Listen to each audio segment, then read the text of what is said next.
마음의 지경을 넓히라 하는 제목으로 하나님 말씀을 전하도록 하겠습니다. 오랫동안 우리의 사람들의 역사는 농경문화 사회를 가지고 있으면서 땅을 가진 사람들이 부자였고, 그래서 특별히 기술이 발전하는 데 많은 저해를 했습니다.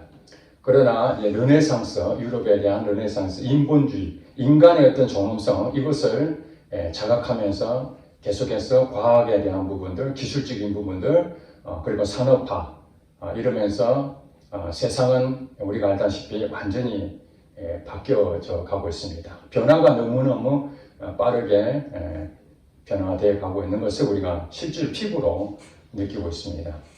그런 상황에서 또 한편 우리의 인류 역사 가운데에 가인이 아벨을 죽임으로써 죄가 이제 창궐하게 됐는데, 그 이후로 더 많은 우리의 그 선한 부분, 또 하나님의 그 마음으로 이렇게 더 가까이 가고 있는가 하는 부분에서는 전혀 그렇지 않다는 것입니다. 우리 육적인 것, 물질적인 것, 이런 부분들에 대해서는 우리가 많은 어떤 진보가 됐고 발전이 이루어졌지만은 이런 악한 부분이나 세상의 죄에 대한 부분에 대해서는 여전히 지금도 문제가 엄청나다는 것입니다. 왜 세상이 이렇게 악해져만 갈까요? 말세다. 이제 정말 말세 중에 말세다 할 정도로 세상은 점점 타락해지고 더 자기 중심적이고 자기밖에 모르고 이제는 타인을 배려할 수 있는 그런 시대가 지났습니다. 옛날에는 시골에만 가도 그냥 넉넉한 마음으로 그냥 무료로 대접도 하고 그런 시대가 있었다면, 지금은 그런 거 찾아보기가 어려울 정도죠. 이웃 사촌이라고 가깝게 지내는 사람들, 아파트라든지 또 동네에 서로 이렇게 서로 배려하고 나눠 먹고 그런 부분에서 지금은 옆에 누가 사는지도 모를 정도로 이렇게 변화되고 있습니다. 왜 이런 부분에서 물질적으로나 육신적인 것은 이렇게 풍요로울지 모르지만은 이렇게 악해지고 아직도 우리가 그 수준에 머물러 또 진보하지 못하고 옛날 수준으로 머물러 있는가? 그것은 한마디로 말해서 이 마음의 문제다. 이 마음에 대한 부분을 무언가 새로운 어떤 부분으로 발전할 수 있는 것이 현실적으로 지금 없다, 이렇게 보여집니다. 여러분 혹시 마음 공부에 대한 얘기 들어보셨습니까? 제가 구미에도 전봇대에 이렇게 가다 보면은 마음 공부하자고 이렇게 유인물을 붙여놓은 것을 제가 보게 됩니다. 마음 공부. 얼마나 마음에 대해서 문제가 있으면은 마음 공부를 하자 그렇게 했겠습니까?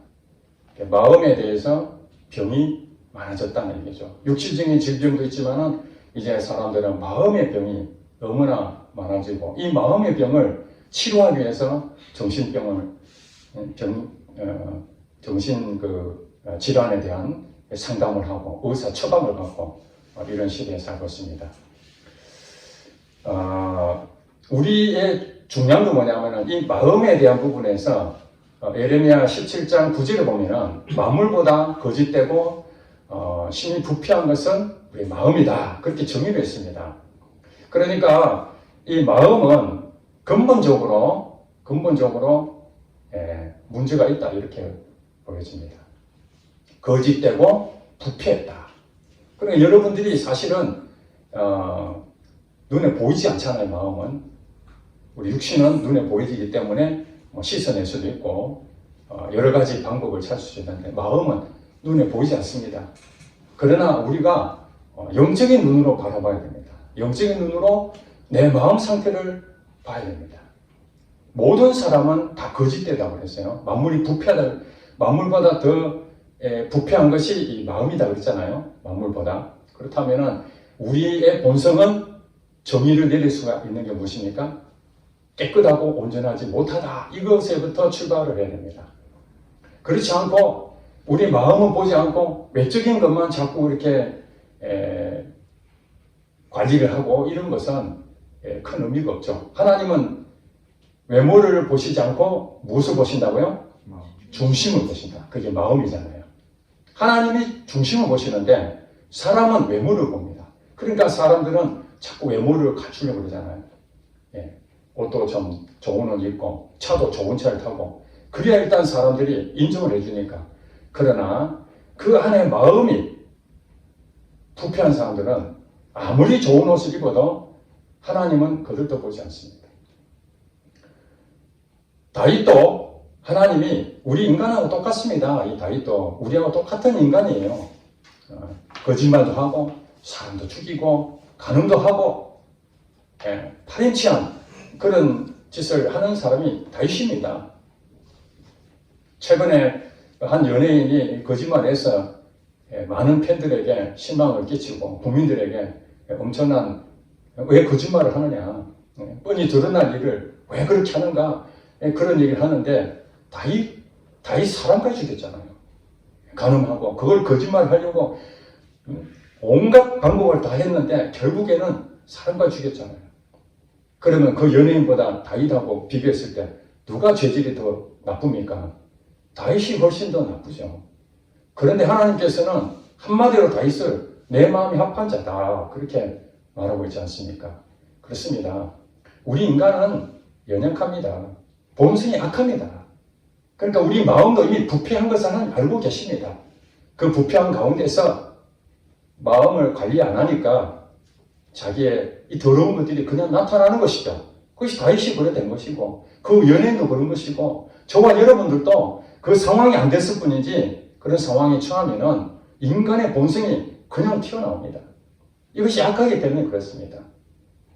그런데 하나님께서는 우리에게 원하시는 것은 그런 부분들이 우리가 힘들어 하잖아요. 여러분 생각해 보세요. 마음이 약해가지고 악한 것이 자꾸 나오면은 누가 제일 힘들겠습니까? 본인 자신이 제일 힘듭니다. 정말 인생을 다 포기하고 나 죽으면 죽는다 생각하고 그렇게 죄를 범하는 사람도 있겠죠. 그래서 말고 정말 죄를 짓고 싶지도 않고 좋은 일을 하고 싶은데 순간적인 실수로 때로는 잘못 살아온 그 삶 때문에 나타나는 그것으로 여러분 많이 힘들잖아요. 그것이 바로 마음의 문제라는 마음. 그래서 성경의 잠언서 4장 23절에 보면은 누차 말씀을 드리지만 이건 여러분 외우고 계셔야 돼요. 무릎 지킬 만한 것 중에 무엇을 지키라? 네 마음을 지키라. 생명의 근원이 여기서 나온다. 생명의 근원. 여러분 죽고 사는 문제가 마음에서부터 시작이 된다고 성경이 분명히 말씀하고 있습니다. 그러니까 여러분들이 마음을 놓고 마음을 그냥 편안하게 이렇게 긴장하지 않냐고 끈을 놓치듯이 느슨하게 마음을 느슨하게 해버리면 어떤 일이 생깁니까? 예기치 않는 일들에 대해서 예방을 못하잖아요. 그냥 속수무책으로 당할 수밖에 없습니다. 그래서 어떤 사람이 지혜로운 사람인가? 마음이 흔들리지 않는 사람입니다. 마음이 딱 중심에 서 있는 사람. 하나님이 그걸 기뻐하시는 거예요. 물론 다윗처럼 실패하고 연약한 모습이 나타나지만은 다윗이 그 다음에 뭐 했습니까? 잘못을 인정하잖아요. 하나님, 내가 본성이 악한 자입니다. 내 마음이 부패한 자입니다. 나를 불쌍히 여겨주세요 하고 철저히 회개하잖아요. 중요한 것은 우리 자신이 마음이 어떻는지를 반드시 먼저 뭘 해야 된다? 확인해야 됩니다. 대부분 사람들은 자기 마음 상태를 그냥 내팽개치고 외모만, 외적인 것만 열심으로 쌓아가려고 하죠. 스펙을 쌓고 더 높은 자리에 올라가고 돈도 많이 벌려고 그러고 그런데 실질적으로 마음이 점점 이렇게 오늘 본문에 보니까 넓히라 그러잖아요. 넓히라. 마음을 넓히라. 마음 자체에 대해서도 좁을 수도 있고 넓을 수도 있다. 이렇게 보여지지 않습니까? 오늘 본문에 말하고 있는 내용을 얘기하고 마음에 좁는 것과 넓은 것에서 다시 설명을 드리겠습니다. 오늘 본문에 고린도후서에 보면은 11절부터 13절 우리 복록했잖아요. 6장 11절 13절 고린도인들이여 너희를 향하여 우리의 입이 열리고 우리의 마음이 넓어졌으니 이 말이 무슨 말인가? 이제 사도 바울이 고린도 성도들에게 편지를 보냅니다.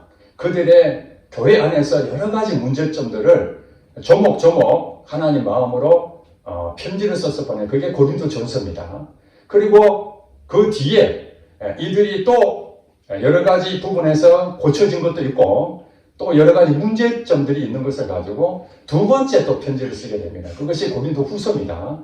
두 번째 편지를 쓰면서 고린도인 성도들에게 말하고 있는 것이 11절에 그겁니다.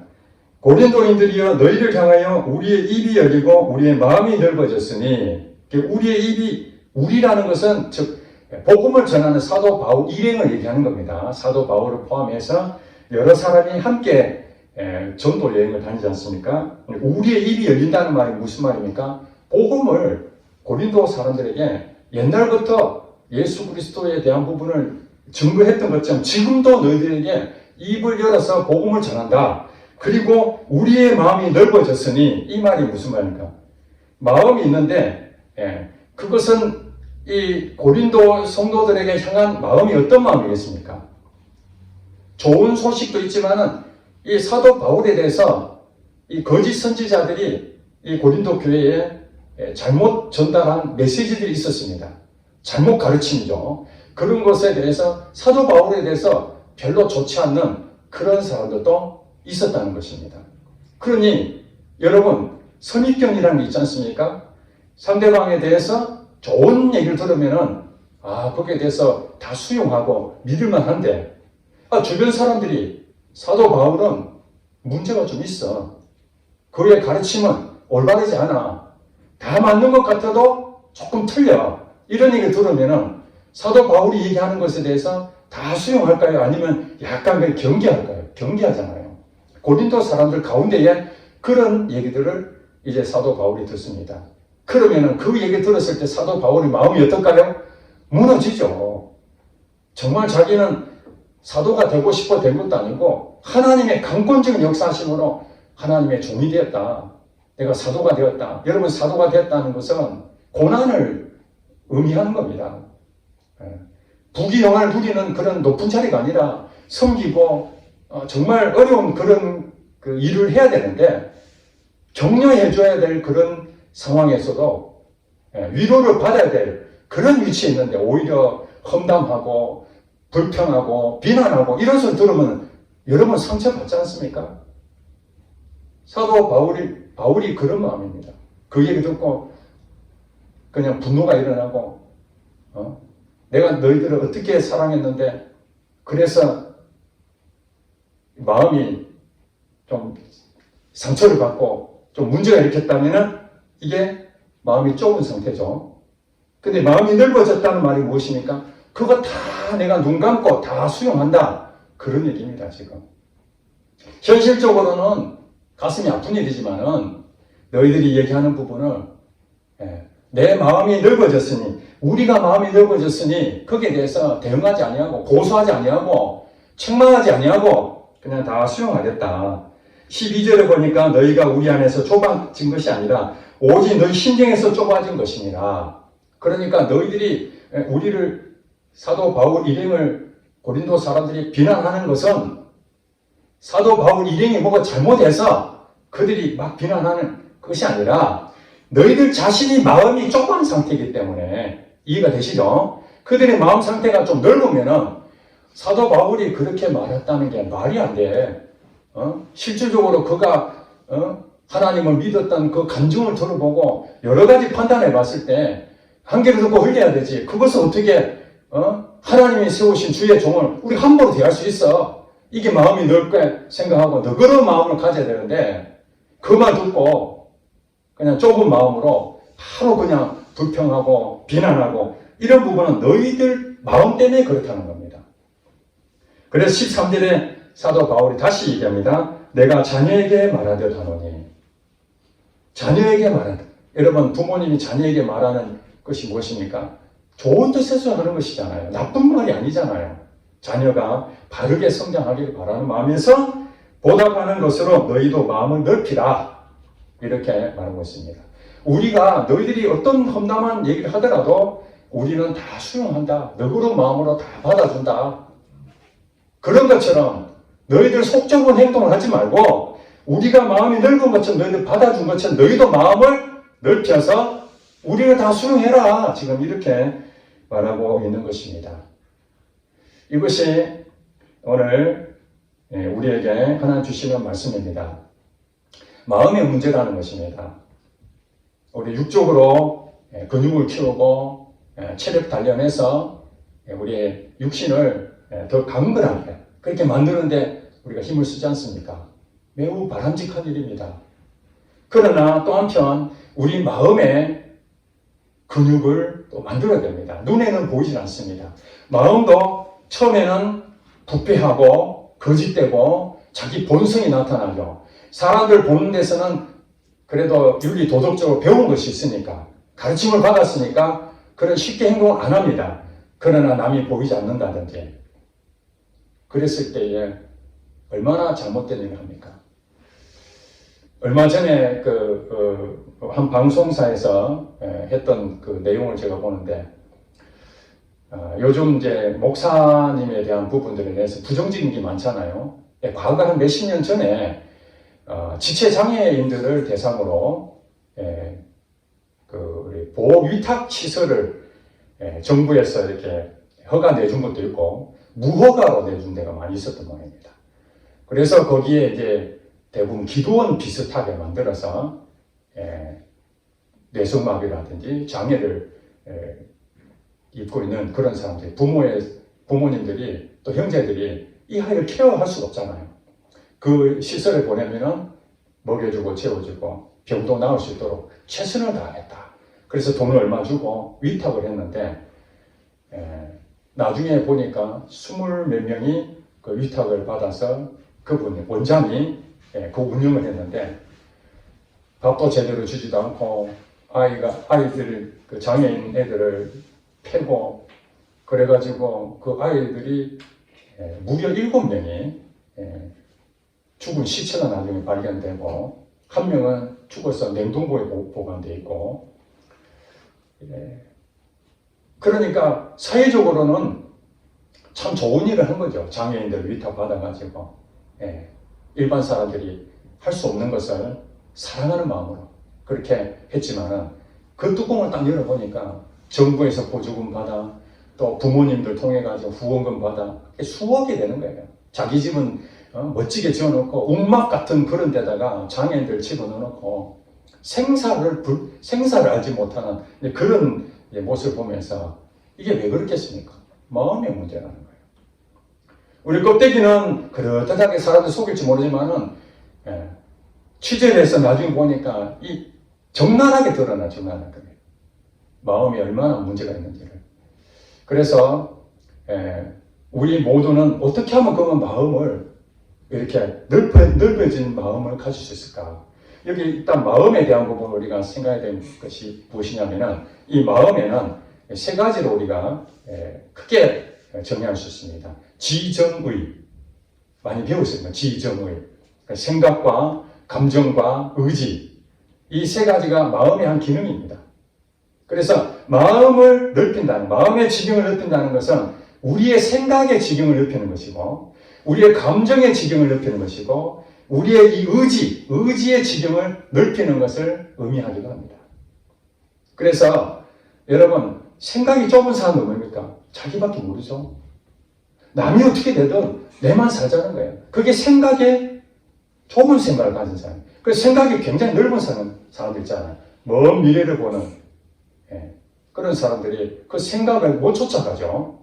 생각이 아주 좁은 사람들과 생각이 아주 넓은 사람들의 차이가 그겁니다. 생각이 넓은 사람들은 자기 자신뿐만 아니라 다른 사람들도 배려하는 그런 생각을 갖죠. 생각이 깊죠. 얕은 생각이 아니라 깊은 생각을 합니다. 심사숙고합니다. 그러니까 웬만큼 어떤 일이 오더라도 그 생각이 깊은 사람들은 이 흔들리지 않습니다. 이것이 마음이 흔들리지 않는 사람이다. 그렇게 보는 것이죠. 또 여러분 감정이 있잖아요. 우리 감정이 굉장히 소중합니다. 이 감정을 통해 가지고 우리가 희노애락을 느낀 것처럼 다 그것을 이 그 기관을 통해서 기쁨과 즐거움과 슬픔과 아픔 이게 다 느끼잖아요. 이것이 건전한 것이 무엇입니까? 감정의 기복이 널뛰기처럼 이렇게 하는 것이 아니라 기쁠 때 기쁘고. 이해가 되시죠? 남들은 지금 슬픈데 슬픔이 안 생겨요. 감정이 지금 메말랐다는 것이죠. 지금 즐거워해야 되는데 하는 기뻐하지 않는 거예요. 그 감정이 메마른 것이죠. 감정의 폭이 좁아져 있는 거예요.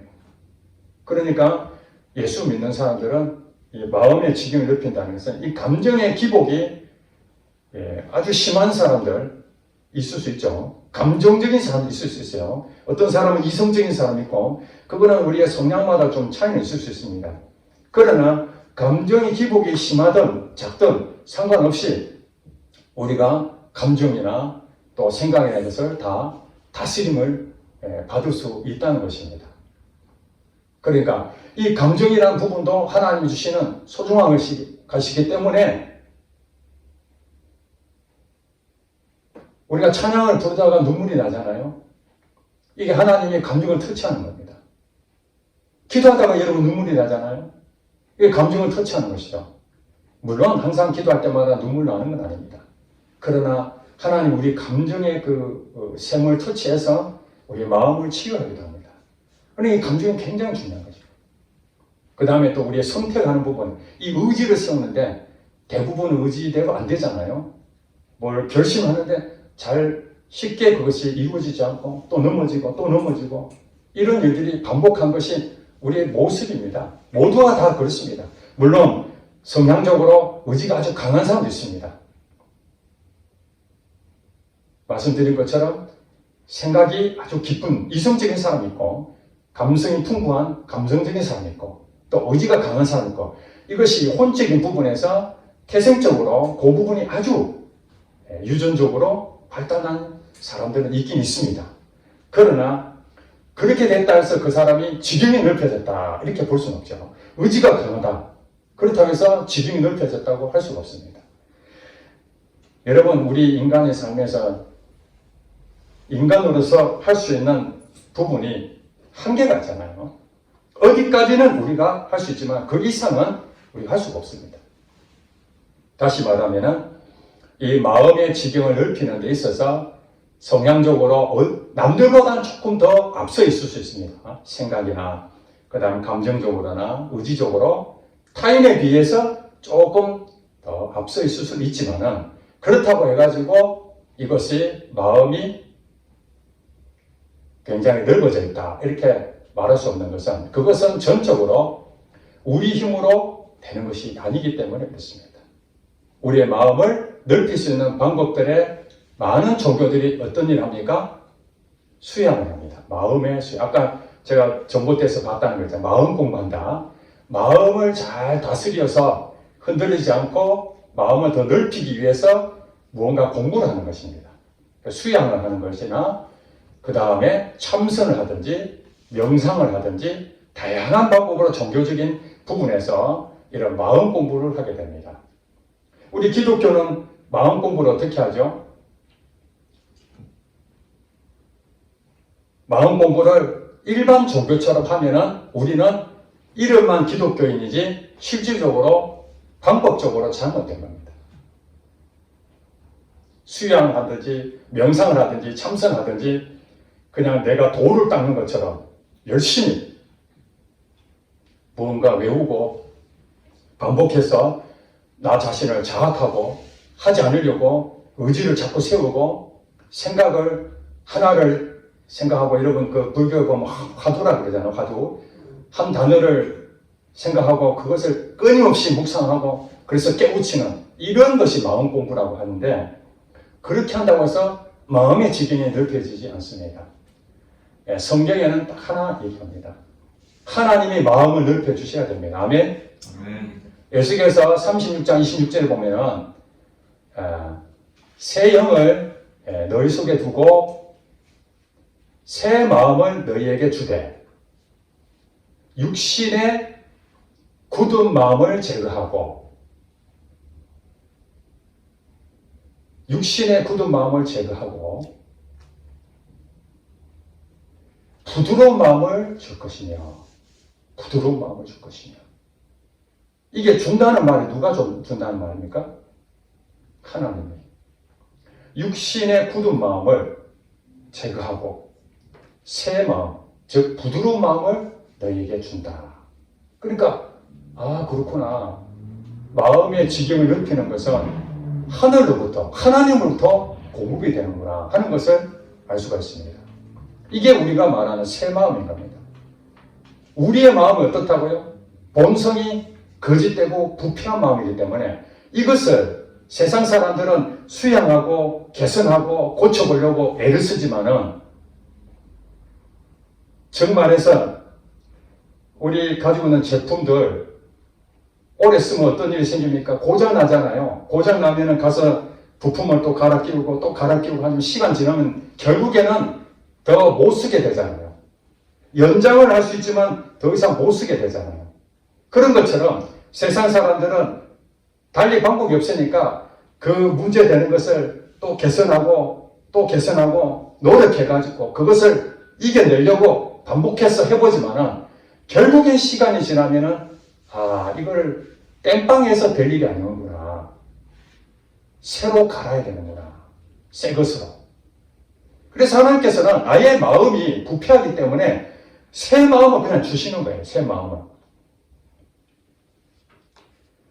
그래서 성경에 보니까 빌립보서 2장 5절에 너희 안에 이 마음을 품으라. 누구의 마음이요? 예수 그리스도의 마음. 예수 그리스도의 마음을 품으라는 거예요. 여러분, 마음을 품는다, 마음을 넓힌다. 이게 추상적이기 때문에 잘 안 보이잖아요. 어떻게 우리가 마음을 넓힐 수 있지? 어떻게 하면 마음을 품을 수 있지? 그거는 예수 그리스도를 묵상하는 거예요. 예수님하고 나올 관계가 바르게 맺어져 있으면은 예수님이 내 안에 와 계시잖아요. 그게 새 마음입니다. 새 영이 성령으로 내 안에 와 계시잖아요. 그러니까 예수를 믿지 않는 사람들은 마음을 아무리 바꾸려 하더라도 약간의 그런 개선은 할 수 있을지 모르고 남들보다 조금 나을 수 있을지 모르지만 근본적으로는 마음을 넓힐 수가 없습니다. 그러면은 예수님이 이제 예수 믿는 사람들은 하나님이 내 안에 영으로 오셨으니까 성령이 오셔서 이제 새 마음으로 그 지경을 넓혀주십니다. 예수님 마음이 어떤 마음입니까? 여러분 다 아시는 거예요. 온유와 겸손한 마음입니다. 무리를 보시고 불쌍히 여기신 마음입니다. 이게 넓은 마음이죠. 여기서 부드러운 마음, 너그러운 마음, 온유한 마음 다 동의어입니다. 다 같은 마음이에요. 그러니까 성경에 보면은 내가 온유한 사람, 그 다음에 겸손한 사람, 이 다 같은 의미잖아요. 겸손하고 온유하고 그 사람을 하나님이 은혜를 베푸신다 하잖아요. 또 예수님께서 마태복음 13장에 보면은 마음밭에 대해서 4가지를 설명한 거 여러분 잘 아시잖아요. 3가지 밭은 돌짝밭하고 가시밭하고 길가밭. 이거는 마음 상태가 문제가 있는 것이죠. 온전하지 못한 거예요. 그러나 이 옥토밭은 마음이 부드러워져 있는 거죠. 부드러워져 있어요. 그러니까 그 흙이 부드러워지니까 말씀이 딱 심어지면 금방 싹이 나서 열매를 맺는 것이죠. 그러므로 여러분들이 끊임없이 신앙생활을 하면서 잘 안 되는 것이 무엇인가? 그것이 마음에서 이미 여러분들이 이렇게 중심으로 서지 못하고 그 지경을 넓히지 못한 상태에 있기 때문에 여러분들이 결심을 해도 안 되고 여러분 생각이 넓지 못하니까 자꾸 자기 것만 생각하고 감정도 자꾸 무너져서 제대로 된 감정을 표현을 못하고 그렇잖아요. 우리가 힘들면 힘들다고 고백을 해야 되는데 억눌려 있으면 힘들다 말도 못하고 그런 상태가 결국은 여러분 삶을 망가뜨릴 거예요. 이것이 생명의 근원이 여기서 난다는 이유가 무엇입니까? 바로 이 마음의 병이 생기니까 여러분 신앙생활도 힘들고 여러분 육신의 생활도 힘들고 인간관계도 다 무너집니다. 교회도 이 마음 문제 때문에 교회도 갈등이 생기고 서로 비난하고 이런 일들이 너무나 많습니다. 여러분 잘 생각해 보십시오. 그래서 여러분들도 생각하면은 좀 마음이 좀 넓혀졌으면 좋겠는데 속 좁은 사람 보면은 답답하잖아요. 뭘 얘기 들어보면은 별것도 아닌데 대판 싸우고 그거 가지고 고소하고 우리나라가 고소가 아마 굉장히 많은 걸로 알고 있어요. 그 고소 내용을 보면은, 이건 고소를 해야 된다. 억울하구나. 사기를 당해서 정말 너무 큰 피해를 입어서 당연히 고소해야 되죠. 권리를 얻어야 되니까. 그러나 그 고소하는 대부분은 너무나 사소한 거 가지고 고소를 합니다. 그러니까 우리나라의 법정에서 합의하는 게 있거든요. 고소한다고 무조건 법정 가서 재판 받는 게 아닙니다. 대충 봐가지고 가해자, 고소인과 또 고소당한 사람 불러가지고 웬만하면 합의하시죠. 이렇게 중재합니다, 먼저. 그래서 합의되면은 끝나는 것이고, 합의 안 되면 이제 법정을 가는 것이죠. 얼마나 많은 사람들이 고소를 합니까? 예수 안 믿는 사람은 당연하거니와, 교회 사람들도 교회에서 풀지 못하니까 계속해서 사회법정을 가서 고소를 하게 됩니다. 물론 억울한, 진짜 억울한 일도 있겠죠. 그러나 일반적으로 보면은 대부분 다 해결할 수 있는 것이죠.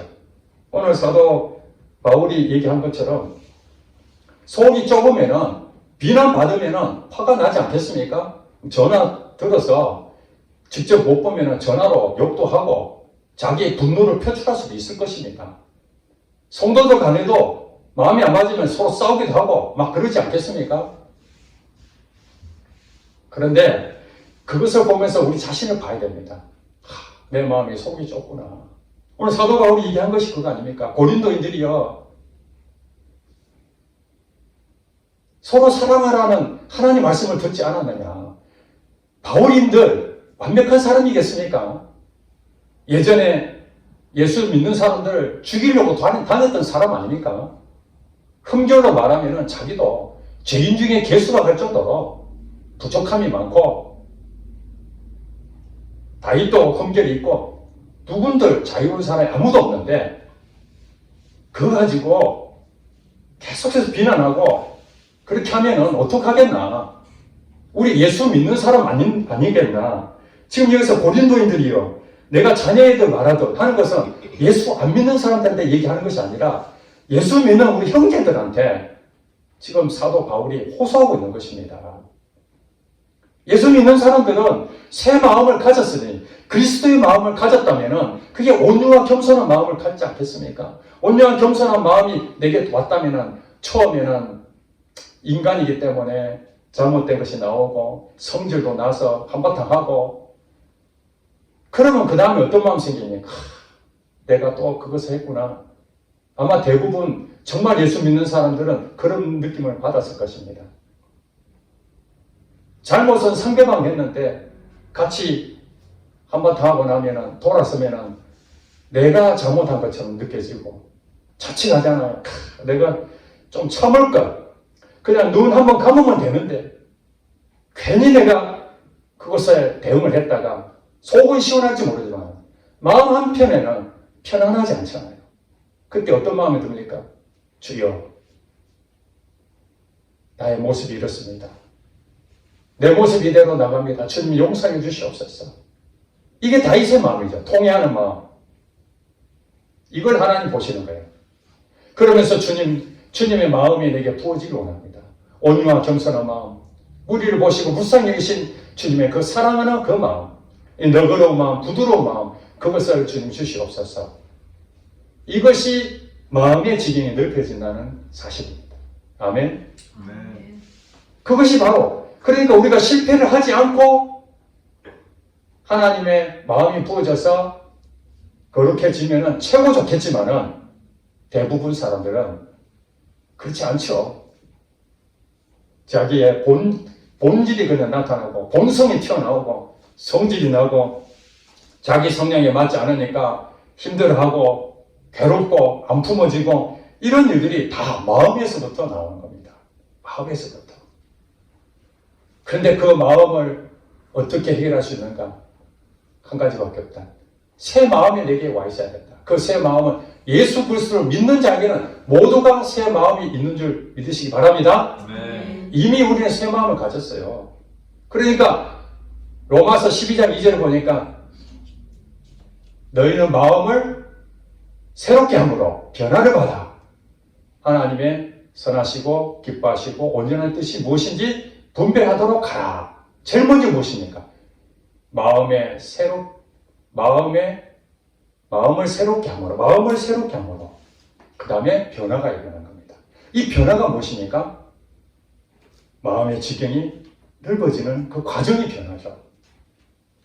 그러니까 예수 믿었을 때 처음에는 새 마음이 이제 왔으니까 여전히 성질도 부리고 여전히 속 좁고 자기 마음대로 하고 무시하고 자기만 알았지만은 이제 시간이 지나면서 하나님의 말씀으로 그 마음이 내 마음이 주장하고 우리가 기도하고 말씀을 읽을 때 깨달아지잖아요. 아, 그렇구나.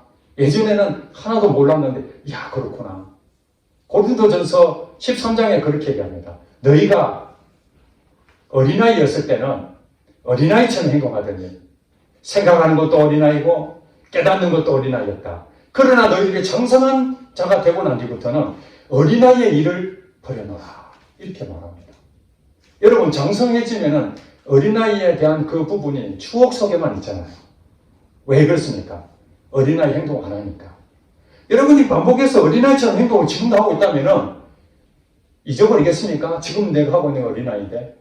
그러나 여러분들이 점점 변화돼서 마음의 지경이 넓혀져 생각도 넓어지고 감정도 여러분 지경이 넓혀지고 또 이 의지도 지경이 넓혀지는 이런 과정에서 옛날 돌이켜보면 내가 옛날에 지금 속 좁았지.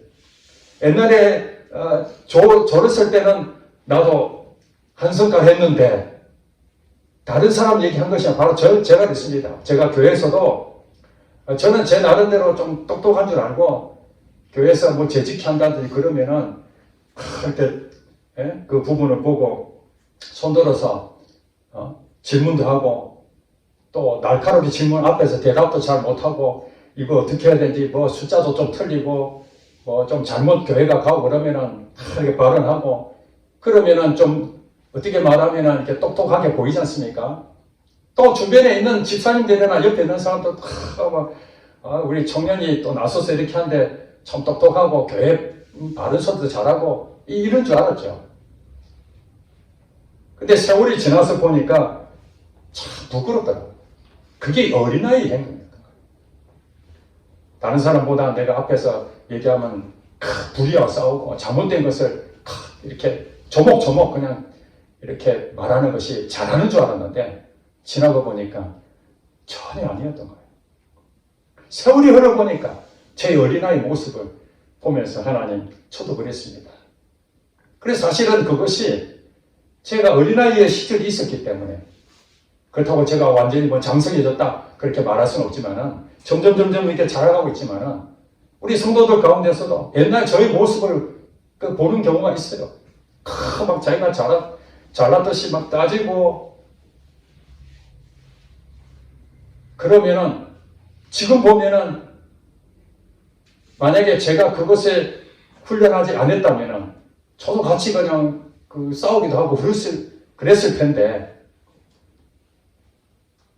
마음의 지경이 조금 넓어지니까 그렇지 저 사람도 나도 옛날에 그랬는데 나도 몰라서 그랬는데 저 사람도 몰라서 그럴 거야.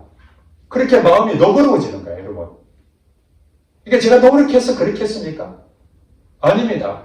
그저 하나님만 바라보고 주님의 마음이 내 마음이 되길 바라고 새 마음을 주셨으니까 주님.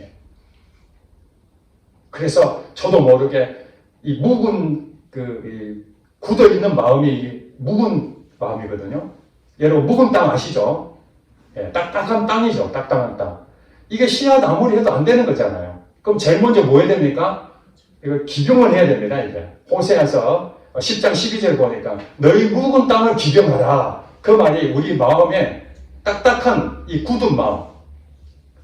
다른 오늘을 보니까 돌 같은 마음. 이것을 다 부숴놔야 돼요. 다 부서져야 부드러운 마음, 부드러운 땅이 된다. 그게 씨앗이 심겨져요. 그러니까 여러분들이 말씀을 들었는데도 변화가 없다. 그러면 이 말씀이 여러분 마음밭에 이게 들어가야 되는데 안 들어간다는 얘기가 무엇입니까? 마음이 지금 굳어 있다는 거예요. 잡초가 우거져 있는 것이죠. 마음은 내 팽개치고 있다는 거예요.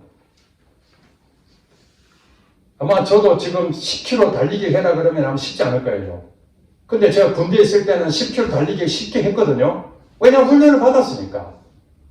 그러니까 이 육체적인 부분도 끊임없이 훈련을 받으면 능히 해냅니다. 그것이 넓혀져 있기 때문에 체력으로.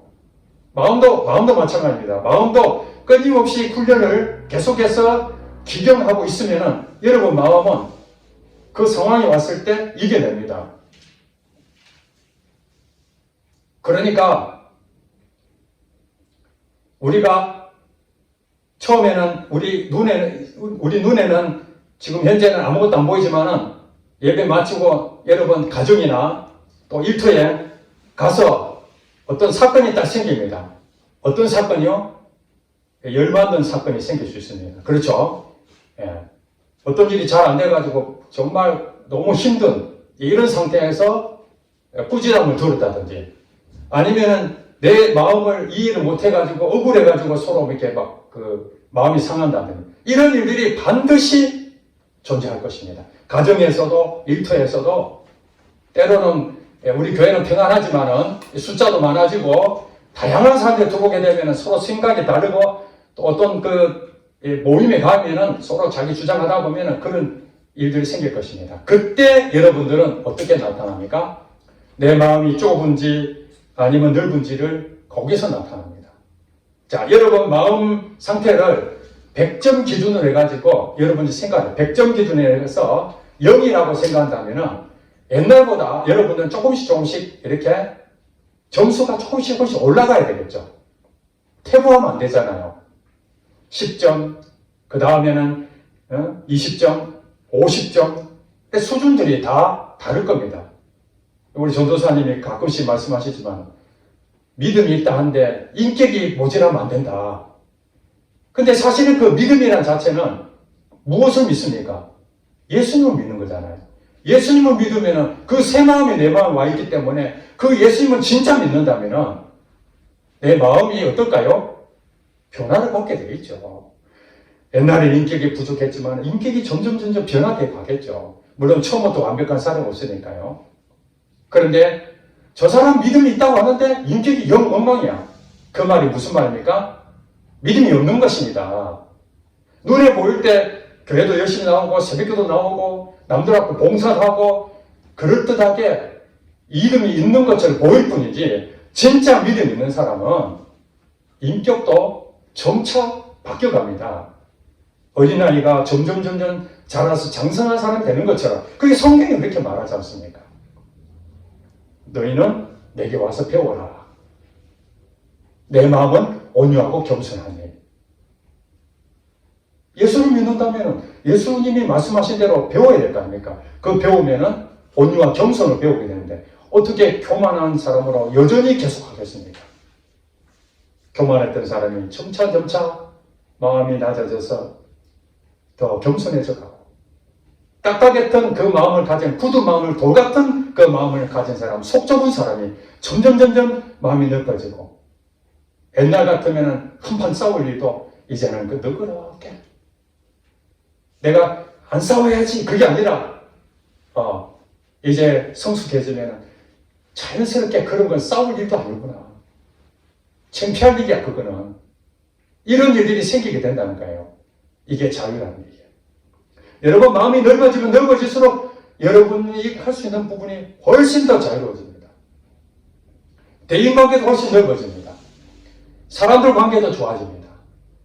그것은 내가 하는 것이 아닙니다. 하나님이 내 마음을 넓혀주고 하나님 내 마음의 지경을 넓혀주시고 그렇게 하십니다. 우리가 할 수 있는 건 무엇이라고요? 주님의 마음을 품는 것뿐입니다. 내 마음이 작은 것에 대해서 인정을 하고 하나님 내 마음에 이렇게 속이 좋습니다. 내가 눈 한번 탁 감고 참아야 되는데 하나님 아버지 오늘 내가 그걸 하지 못한 부족한 자입니다. 주님의 마음을 부어주시옵소서. 그리고 다시 주님 앞에 서면은 여러분 읽을 때, 말씀을 읽을 때, 설교를 들을 때, 찬송을 부를 때, 기도를 할 때에 하나님께 여러분께서 계속 깨달음을 주시고 가르쳐주시고 생각나게 하시고 그러면서 여러분이 그러면 안 되는구나. 그러나 어느 날 옛날에는 내가 어떤 일 생기면 참아야지. 아이고 이랬는데 시간 지나면서 참아지고 이제는 그것도 너그럽게 생각이 되고 품어지고 불쌍히 여겨지고 여러분 이런 사람 되고 싶지 않습니까? 지금 당장은 아니지만 하나님의 이런 사람 되라고 바울을 통해서 고린도인이여 마음을 넓혀라. 속 좁게 살지 말고 겨자씨 교회 성도들이여 마음을 넓혀라. 마음을 넓히는 자가 결국 이기는 자다. 그 사람이 믿음 있는 사람이고 그 사람이 이 땅에서 복을 받는 사람이다. 너를 통해서 하나님의 의를 이룰 것이며 너를 통해서 하나님 영광을 받을 것이야.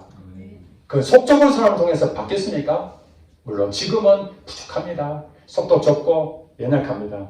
그러나 하나님만 바라보고 끊임없이 눈물 흘리며 기도하고 나 자신을 가슴을 치면서 엎드릴 때 하나님의 은혜를 부어주시고 그래 잘 왔다. 내가 다윗을 살아가는 것처럼 다윗의 중심이 무엇이냐? 인간이기 때문에 또 넘어질 수 있어. 그러나 다시 내 앞에 와서 통회하는 그 마음 내가 다시 회복시켜준다. 용서하리라. 그래서 하나님께서는 수도 없이 내가 잘못 저질러도 다시 주님 앞에 오면 용서해주고 또 용서해주시고 물론 이렇다 해서 용서해주니까 마음 놓고 죄를 짓겠다. 그거는 하나님을 모르는 사람입니다. 성경을 모르는 사람입니다. 죄를 마음 놓고 짓는다고요? 예수 믿는 사람은 그럴 수가 없습니다. 어쩔 수 없이 인간이기 때문에 어쩔 수 없이 짓는 그런 죄는 있지만은 그냥 무도태고 하나님 없이 자기 마음대로 살고 와서 하나님 잘못했습니다. 용서해 주시면 믿습니다. 그런 사람 그 진짜 아닙니다. 속지 마시고 우리 저와 여러분 모두 지금은 부족하고 장성하지 못했지만은 마음을 더 넓혀서 하나님의 귀하게 쓰임받는 여러분 되시기를 주의 이름으로 축복합니다. 기도하겠습니다.